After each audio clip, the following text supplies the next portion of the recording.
أعوذ بالله من الشيطان الرجيم. بسم الله الرحمن الرحيم. عم يتساءلون عن النبأ العظيم الذي هم فيه مختلفون كلا سيعلمون ثم كلا سيعلمون ألم نجعل الأرض مهادا والجبال أوتادا وخلقناكم أزواجا وجعلنا نومكم سباتا وجعلنا الليل لباسا وجعلنا النهار معاشا وبنينا فوقكم سبعا شدادا وجعلنا سراجا وهاجا وأنزلنا من المعصرات ماء ثجاجا لنخرج به حبا ونباتا وجنات ألفافا إن يوم الفصل كان ميقاتا يوم ينفخ في الصور فتأتون أفواجا وفتحت السماء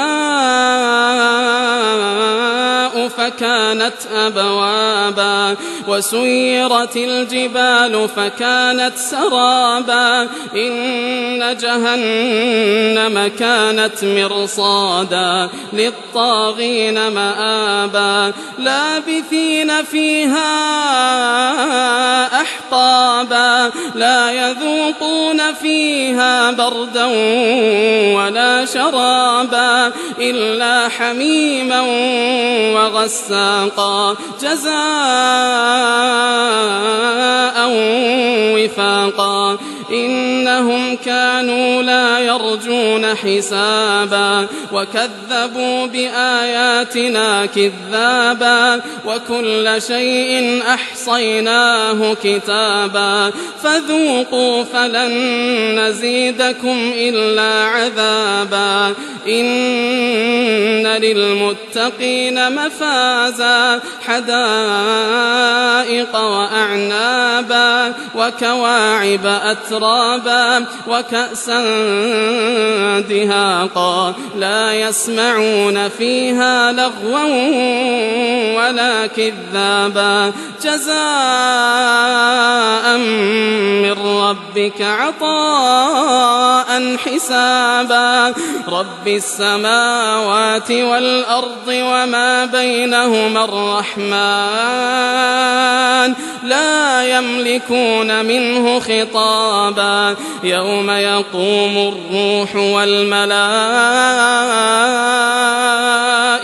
صفا لا يتكلمون إلا من أذن له الرحمن لا يتكلمون إلا من أذن له الرحمن وقال صوابا ذلك اليوم الحق فمن شاء اتخذ إلى ربه مآبا إنا أنذرناكم عذابا قريبا يوم ينظر المرء ما قدمت يداه ويقول الكافر يا ليتني كنت ترابا والنازعات غرقا والناشطات نشطا والسابحات سبحا فالسابقات سبقا فالمدبرات أمرا يوم ترجف الراجفة تتبعها الرادفة قلوب يومئذ واجفة أبصارها خاشعة يقولون أئنا لمردودون في الحافرة أإذا كنا عظاما نخرة قالوا تلك إذا كرة خاسرة فإنما هي زجرة واحدة فإذا هم بالساهرة هل أتاك حديث موسى إذ ناداه ربه بالوادي المقدس طوى اذهب إلى فرعون إنه طغى فقل هل لك إلى أن تزكى وأهديك إلى ربك فتخشى فأراه الآية الكبرى فكذب وعصى ثم أدبر يسعى فحشر فنادى فقال أنا ربكم الأعلى فأخذه الله نكال الآخرة والأولى إن في ذلك لعبرة لمن يخشى أأنتم أشد خلقا أم السماء بناها رفع سمكها فسواها وأغطش ليلها وأخرج ضحاها والأرض بعد ذلك دحاها أخرج منها ماءها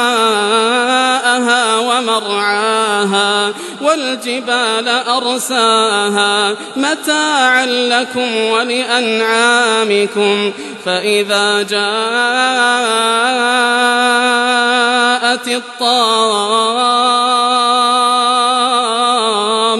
الكبرى يوم يتذكر الإنسان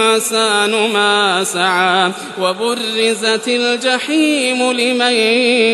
يرى فأما من طغى وآثر الحياة الدنيا فإن الجحيم هي المأوى وأما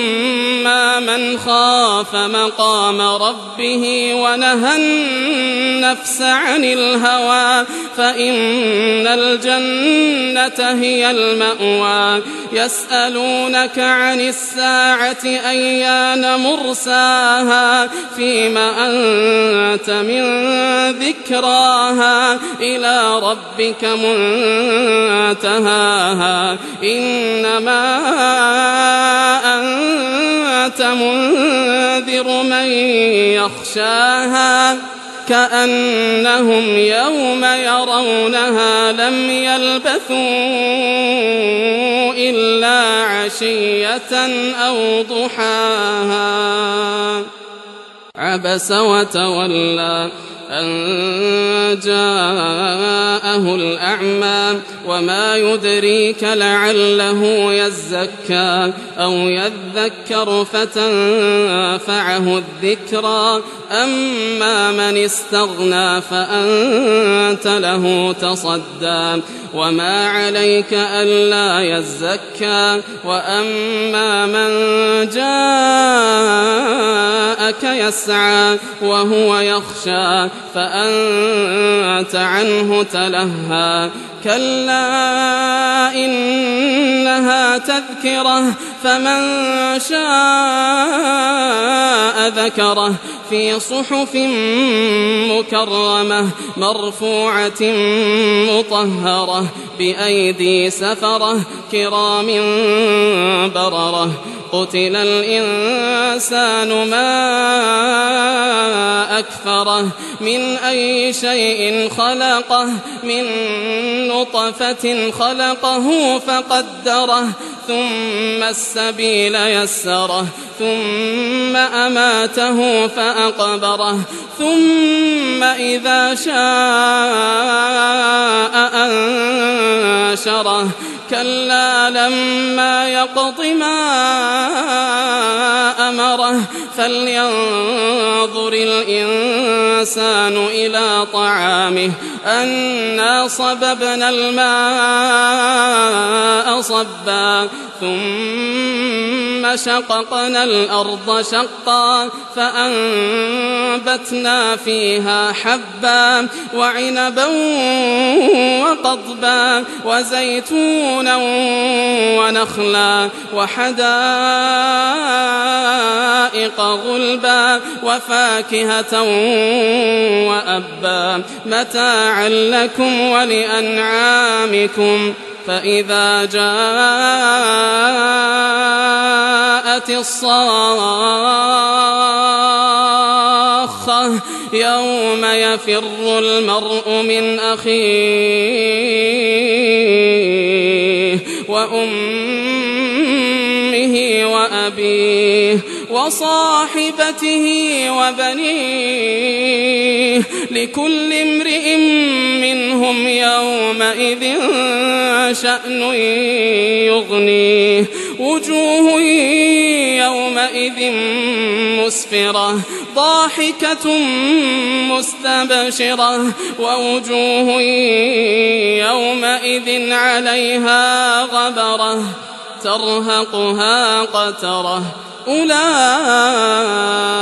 هم الكفرة الفجرة إذا الشمس كورت وإذا النجوم انكدرت وإذا الجبال سيرت وإذا العشار عطلت وإذا الوحوش حشرت وإذا البحار سجرت وإذا النفوس زوجت وإذا الموءودة سئلت بأي ذنب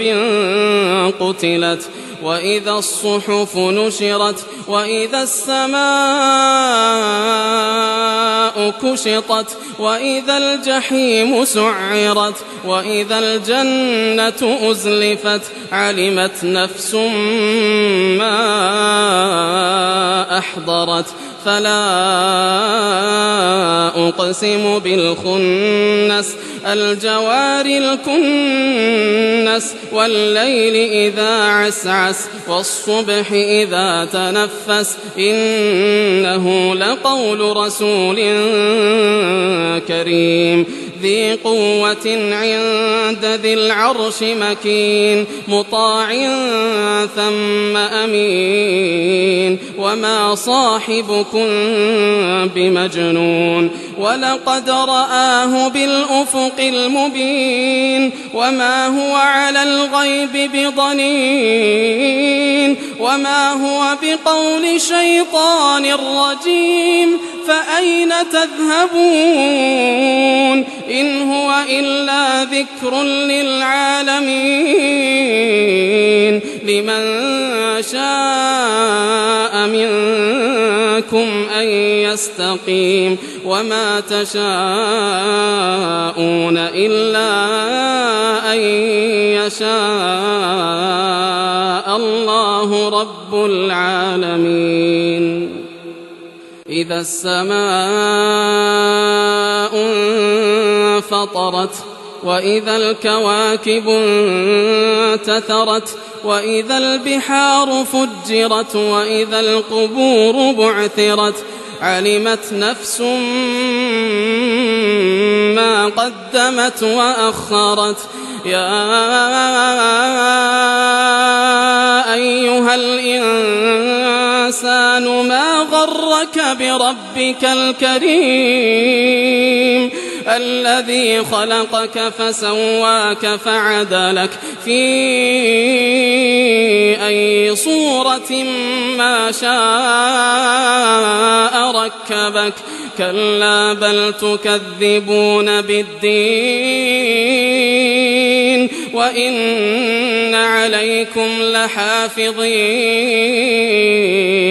كراما كاتبين يعلمون ما تفعلون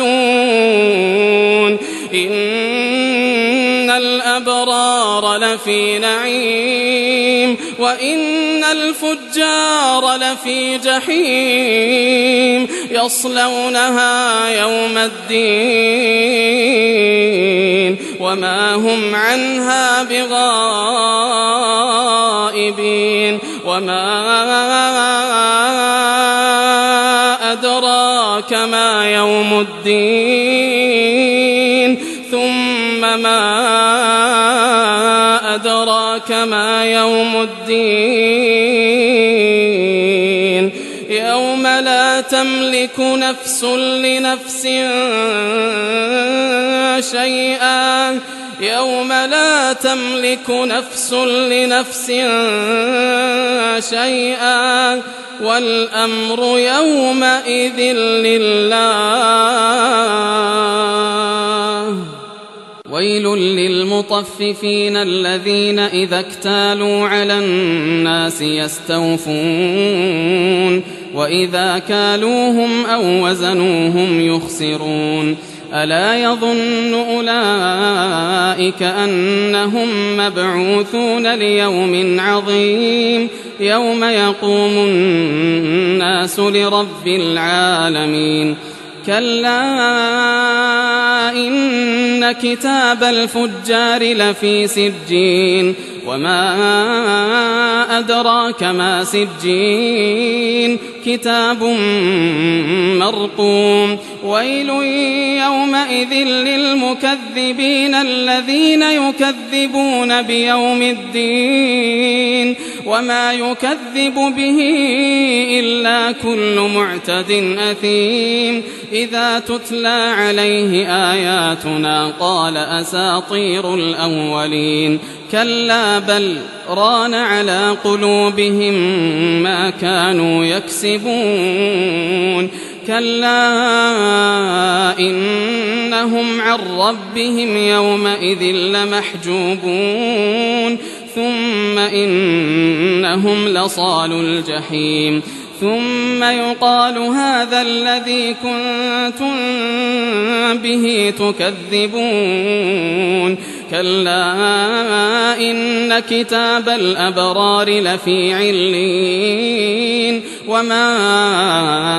أدراك ما عليون كتاب مرقوم يشهده المقربون. إن الأبرار لفي نعيم على الأرائك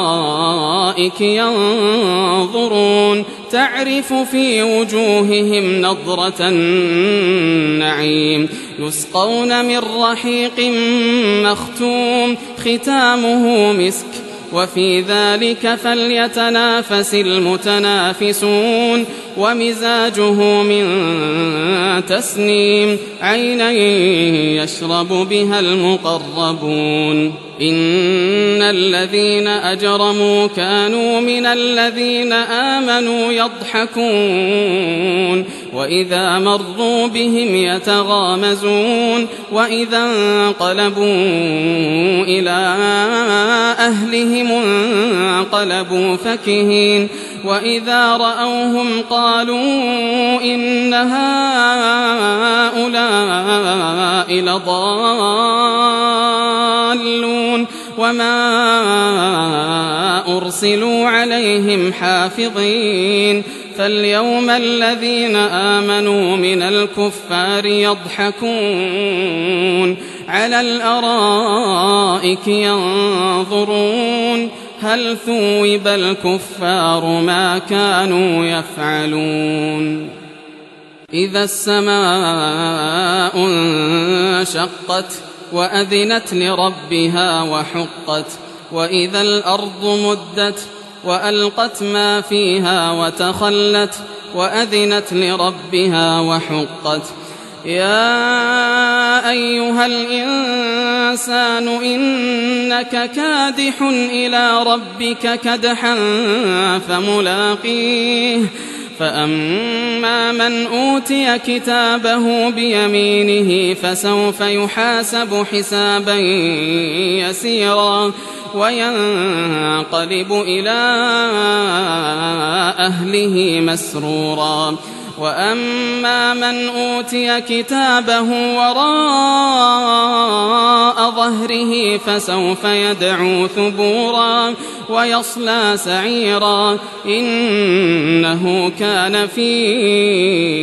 أهله مسرورا إنه ظن أن لن يحور بلى إن ربه كان به بصيرا فلا أقسم بالشفق والليل وما وسق والقمر إذا اتسق لتركبن طبقا عن طبق فما لهم لا يؤمنون وإذا قرئ عليهم القرآن لا يسجدون بل الذين كفروا يكذبون والله أعلم بما يوعون فبشرهم بعذاب أليم إلا الذين آمنوا وعملوا الصالحات لهم أجر غير ممنون والسماء ذات البروج واليوم الموعود وشاهد ومشهود قتل أصحاب الأخدود النار ذات الوقود إذ هم عليها قعود وهم على ما يفعلون بالمؤمنين شهود وما نقموا منهم إلا أن يؤمنوا بالله العزيز الحميد الذي له ملك السماوات والأرض والله على كل شيء شهيد إن الذين فتنوا المؤمنين والمؤمنات ثم لم يتوبوا فلهم عذاب جهنم ولهم عذاب الحريق إن الذين آمنوا وعملوا الصالحات لهم جنات تجري من تحتها الأنهار ذلك الفوز الكبير إن بطش ربك لشديد إنه هو يبدئ ويعيد وهو الغفور الودود ذو العرش المجيد فعال لما يريد هل أتاك حديث الجنود فرعون وثمود بل الذين كفروا في تكذيب والله من ورائهم محيط بل هو قرآن مجيد في لوح محفوظ والسماء والطارق وما أدراك ما الطارق النجم الثاقب إن كل نفس لما عليها حافظ فلينظر الإنسان مما خلق من ماء دافق يخرج من بين الصلب والترائب إنه على رجعه لقادر يوم تبلى السرائر فما له من قوة ولا ناصر والسماء ذات الرجع والأرض ذات الصدع إنه لقول فصل وما هو بالهزل إنهم يكيدون كيدا وأكيد كيدا فمهل الكافرين أمهلهم رويدا سبح اسم ربك الأعلى الذي خلق فسوى والذي قدر فهدى والذي أخرج المرعى فجعله غثاء أحوى سنقرئك فلا تنسى إلا ما شاء الله إنه يعلم الجهر وما يخفى ونيسرك لليسرى فذكر إن نفعت الذكرى سيذكر من يخشى ويتجنبها الأشقى الذي يصلى النار الكبرى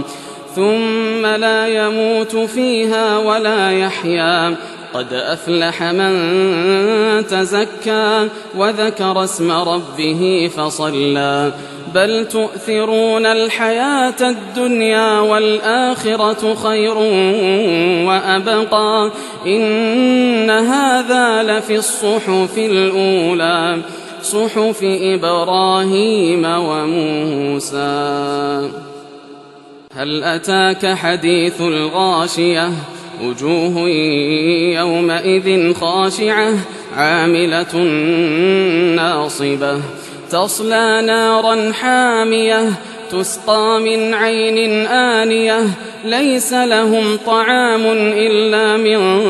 ضريع لا يسمن ولا يغني من جوع وجوه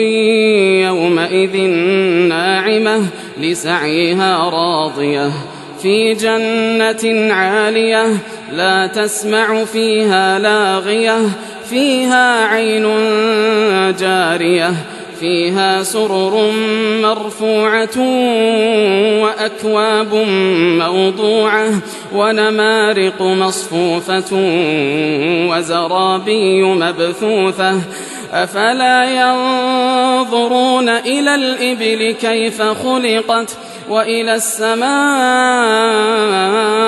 كيف رفعت وإلى الجبال كيف نصبت وإلى الأرض كيف سطحت فذكر إنما أنت مذكر لست عليهم بمسيطر إلا من تولى وكفر فيعذبه الله العذاب الأكبر إن إلينا إيابهم ثم إن علينا حسابهم والفجر وليال عشر والشفع والوتر والليل إذا يسر هل في ذلك قسم لذي حجر ألم تر كيف فعل ربك بعاد إرم ذات العماد التي لم يخلق مثلها في البلاد وثمود الذين جابوا الصخر بالواد وفرعون ذي الأوتاد الذين طغوا في البلاد فأكثروا فيها الفساد فصب عليهم ربك سوط عذاب إن ربك لبالمرصاد فأما الإنسان إذا ما ابتلاه ربه فأكرمه ونعمه فيقول ربي أكرمن وأما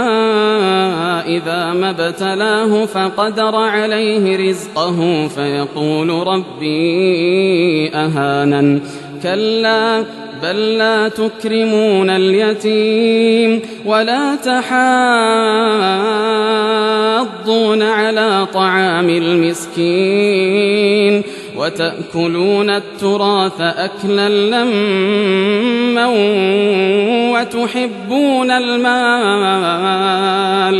وتحبون المال حبا جما كلا إذا دكت الأرض دكا دكا وجاء ربك والملك صفا صفا وجيء يومئذ بجهنم يومئذ يتذكر الإنسان وأنى له الذكرى يقول يا ليتني قدمت لحياتي فيومئذ لا يعذب عذابه أحد ولا يوثق وثاقه أحد يا أيتها النفس المطمئنة ارجعي إلى ربك راضية مرضية فادخلي في عبادي وادخلي جنتي. لا أقسم بهذا البلد وأنت حل بهذا البلد ووالد وما ولد لقد خلقنا الإنسان في كبد أيحسب أن لن يقدر عليه أحد يقول أهلكت مالا لبدا أيحسب أن لم يره أحد ألم نجعل له عينين ولسانا وشفتين وهديناه النجدين فلاقتحم العقبة وما أدراك ما العقبة فك رقبة أو إطعام في يوم ذي مسغبة يتيما ذا مقربة أو مسكينا ذا متربة ثم كان من الذين آمنوا وتواصوا بالصبر وتواصوا بالمرحمة أولئك أصحاب الميمنة والذين كفروا بآياتنا هم أصحاب المشأمة عليهم نار مؤصدة والشمس وضحاها والقمر إذا تلاها والنهار إذا جلاها والليل إذا يغشاها والسماء وما بناها والأرض وما طحاها ونفس وما سواها فألهمها فجورها وتقواها قد أفلح من زكاها وقد خاب من دساها كذبت ثمود بطغواها إذ انبعث أشقاها فقال لهم رسول الله ناقة الله وسقياها فكذبوه فعقروها فدمدم عليهم ربهم بذنبهم فسواها ولا يخاف عقباها والليل إذا يغشى والنهار إذا تجلى وما خلق الذكر والأنثى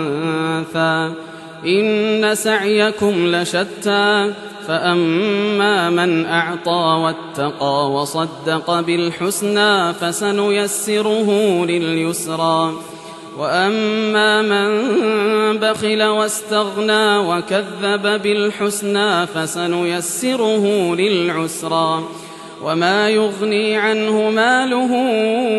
إذا تردى إن علينا للهدى وإن لنا للآخرة والأولى فأنذرتكم نارا تلظى لا يصلاها إلا الأشقى فأنذرتكم نارا تلظى لا يصلاها إلا الأشقى الذي كذب وتولى وسيجنبها الأتقى الذي يؤتي ماله يتزكى وما لأحد عنده من نعمة تجزى إلا ابتغاء وجه ربه الأعلى ولسوف يرضى والضحى والليل إذا سجى ما ودعك ربك وما قلى وللآخرة خير لك من الأولى ولسوف يعطيك ربك فترضى ألم يجدك يتيما فآوى ووجدك ضالا فهدى ووجدك عائلا فأغنى فأما اليتيم فلا تقهر وأما السائل فلا تنهر وأما بنعمة ربك فحدث. ألم نشرح لك صدرك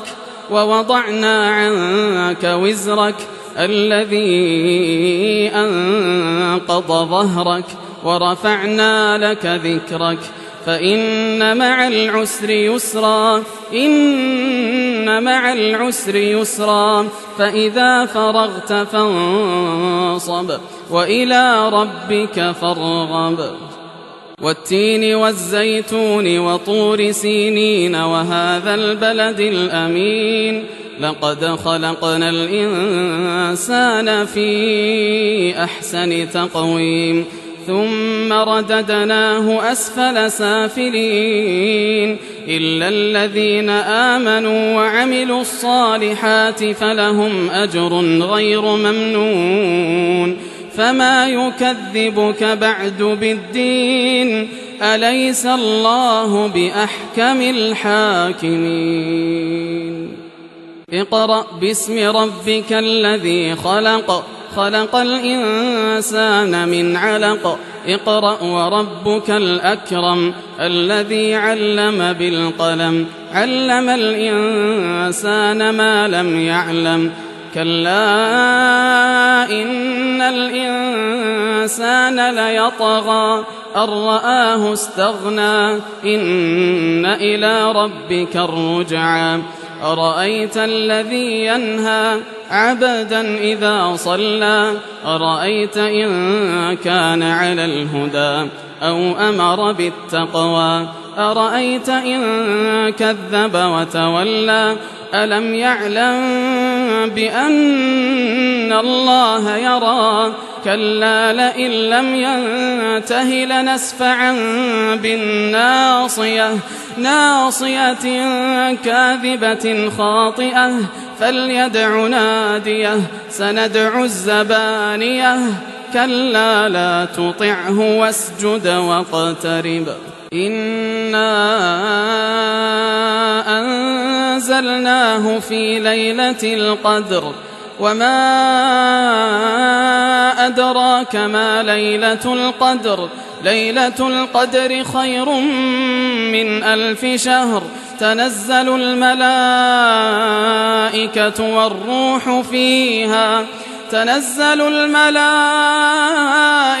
والروح فيها بإذن ربهم من كل أمر تنزل الملائكة والروح فيها بإذن ربهم من كل أمر سلام هي حتى مطلع الفجر. لم يكن الذين كفروا من أهل الكتاب والمشركين منفكين حتى تأتيهم البينة رسول من الله يتلو صحفا مطهرة فيها كتب قيمة وما تفرق الذين أوتوا الكتاب إلا من بعد ما جاءتهم البينة وما أمروا إلا ليعبدوا الله مخلصين له الدين حنفاء ويقيموا الصلاة ويؤتوا الزكاة وذلك دين القيمة. إن الذين كفروا من أهل الكتاب والمشركين في نار جهنم خالدين فيها أولئك هم شر البرية. إن الذين آمنوا وعملوا الصالحات أولئك هم خير البرية جزاؤهم عند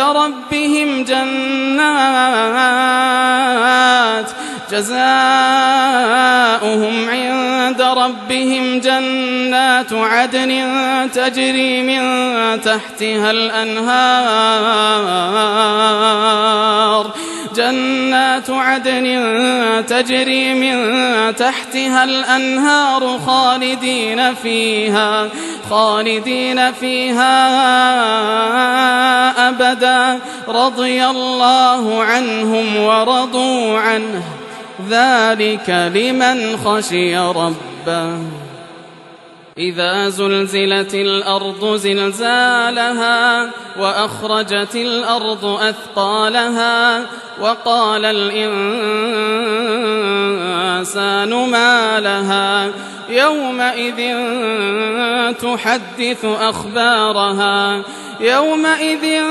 تحدث أخبارها بأن ربك أوحى لها يومئذ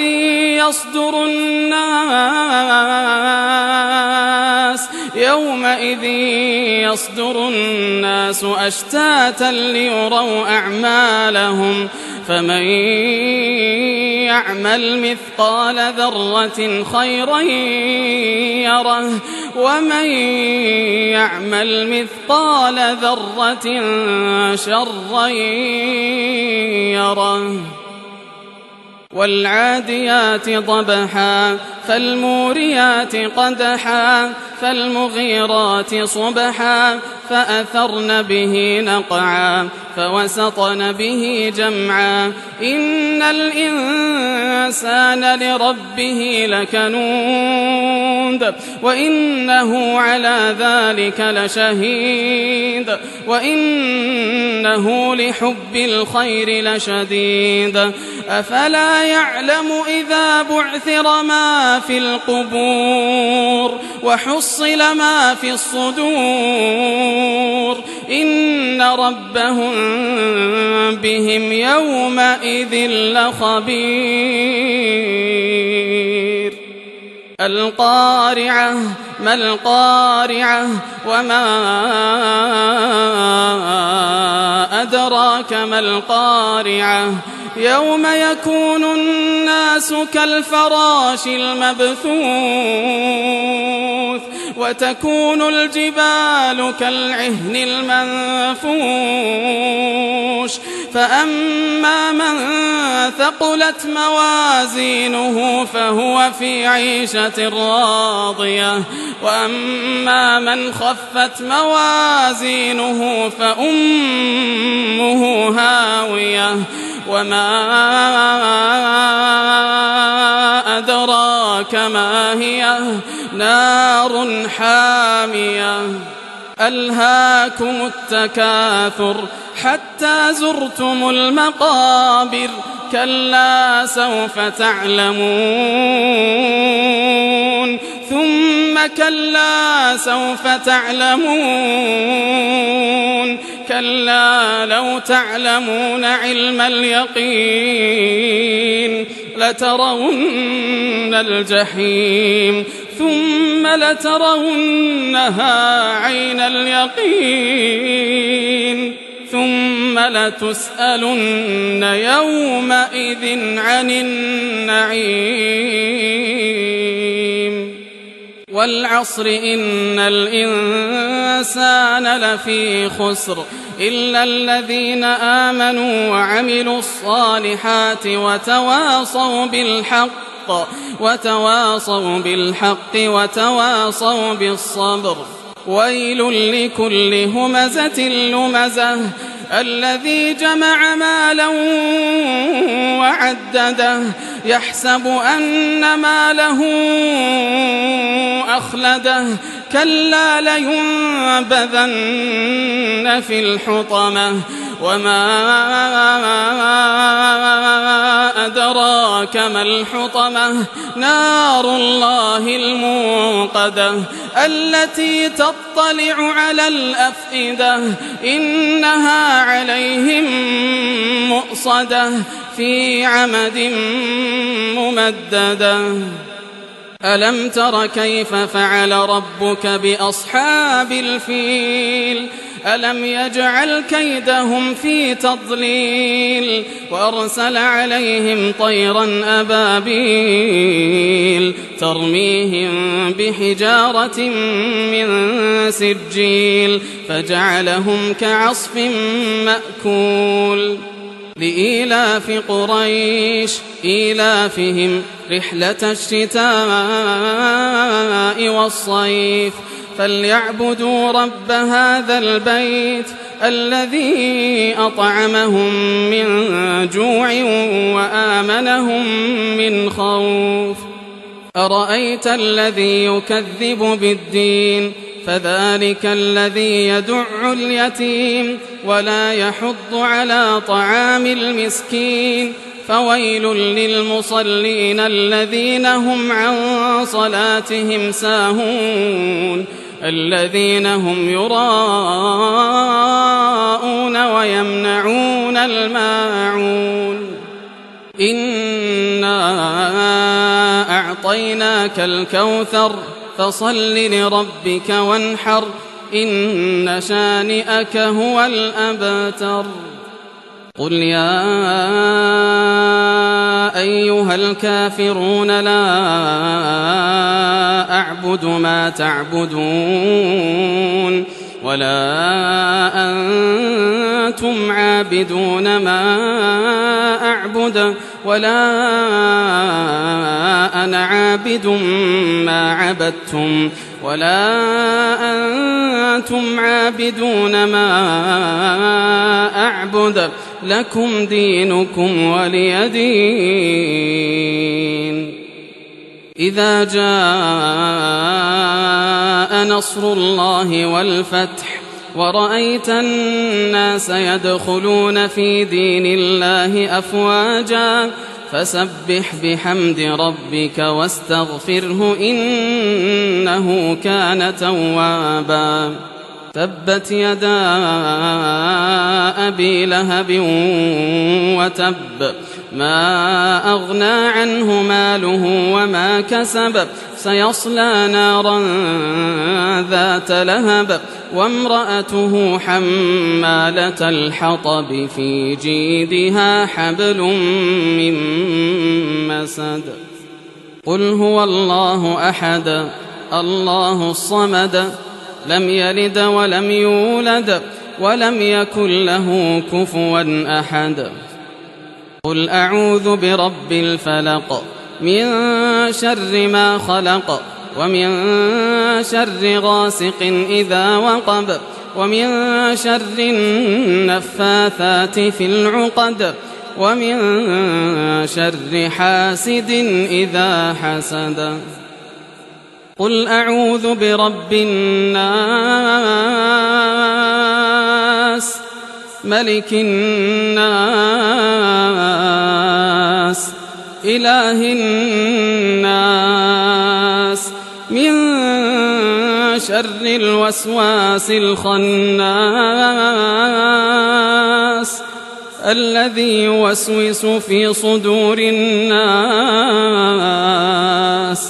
من الجنة والناس